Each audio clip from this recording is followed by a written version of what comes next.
ചരിത്രത്തിലെ ഏറ്റവും ഉയർന്ന വിജയം നേടി മുസ്ലിം ലീഗ്. മത്സരിച്ച 27 സീറ്റിൽ 22 മികച്ച ഭൂരിപക്ഷത്തിൽ വിജയിച്ചു. 3 സീറ്റിലെ പരാജയം 2000-ൽ താഴെ വോട്ടിന് മാത്രമാണ്. പേരാമ്പ്രയിൽ നിന്ന് ജയിച്ച ഫാത്തിമ തഹലിയ ലീഗിന്റെ ആദ്യ വനിതാ MLA ആയി.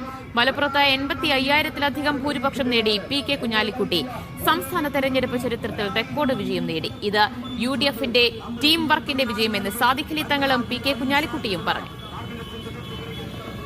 ഇത് ഒരു ടീം വർക്കിന്റെ വിജയമാണ്. ഐക്യ ജനാധിപത്യ മുന്നണിയുടെ ടീം വർക്കിന്റെ വിജയമാണ് ഈ ഇലക്ഷനിൽ നമുക്ക് കാണുവാൻ കഴിഞ്ഞിട്ടുള്ളത്.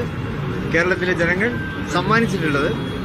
ഇനി ബാക്കി കാര്യങ്ങൾ ഐക്യ ജനാധിപത്യ മുന്നണി ചർച്ച ചെയ്തുകൊണ്ട് ഭാവി കാര്യങ്ങളുടെ ഒക്കെ എല്ലാം ഒരു തീരുമാനങ്ങളിൽ എത്തിച്ചേരുന്നതാണ്. നല്ല വിജയമുണ്ടായി. ഈ പരസ്പരം ഉള്ള കൂടിയാലോചനയിലൂടെ ഞങ്ങളെ ലീഡ് ചെയ്യുന്ന കോൺഗ്രസിനകത്ത് ചർച്ച നടക്കണം. അതുപോലെ തന്നെ അതിനുശേഷം അവർ